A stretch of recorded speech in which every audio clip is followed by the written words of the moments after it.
This is Gene Sherrard. Welcome in these exceedingly strange times to Seattle Now and Then 360. This past January 25th, during an evening lecture at Plymouth Congregational Church, historian David Berge spoke of the city's original sin.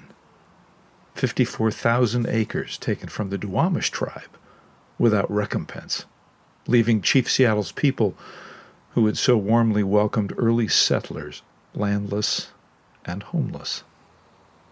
In response, the Reverend Dr. Kelle Brown, Plymouth's lead pastor, had a forward-looking suggestion.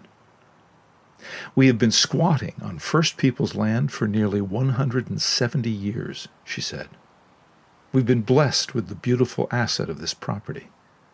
It's time for the church to begin paying down our debt." Only a week past the 150th anniversary of the church's first Sunday service, her audience voiced strong support for initiating discussions with the tribe. Those familiar with Plymouth and its long history of civic engagement were not surprised. From women's suffrage and civil rights to immigration and homelessness, the church has wrestled with thorny issues of every era. Before the church's founding in 1870, Mayflower descendants John and Carolyn Sanderson determined that Seattle, with a population of nearly 1,000 mostly single men, lacked ecclesiastical choice. Methodists and Episcopalians had established solid toeholds here, but Congregationalism, with direct links to the Pilgrims, might add the tempting solidity of Plymouth Rock. Their choice of pastor, charismatic John F. Damon, also a prominent Mason, was propitious. Church historian Mildred Andrews notes that Damon was skilled at playing upon the emotions of his hearers, and in high demand for both weddings and funerals, at which there was never a dry eye. Becoming known throughout the region as the marrying parson, Damon soon drew crowds of 100 for both morning and evening Sunday services, a staggering 20% of the town's population. Pioneer Arthur Denny, lured from the Methodists, was inspired to donate a lot at 2nd Avenue and Spring Street for Plymouth's first church. Church membership soared. Besides the Denny family, notable congregants included shipping magnate James Coleman, engineer Hiram M. Chittenden, developer James Moore, whose Moore Theater still stands at 4th and Stewart, and Seattle's first female mayor, Bertha Landis. This year also marks the 40th anniversary of the church's most ambitious offshoot.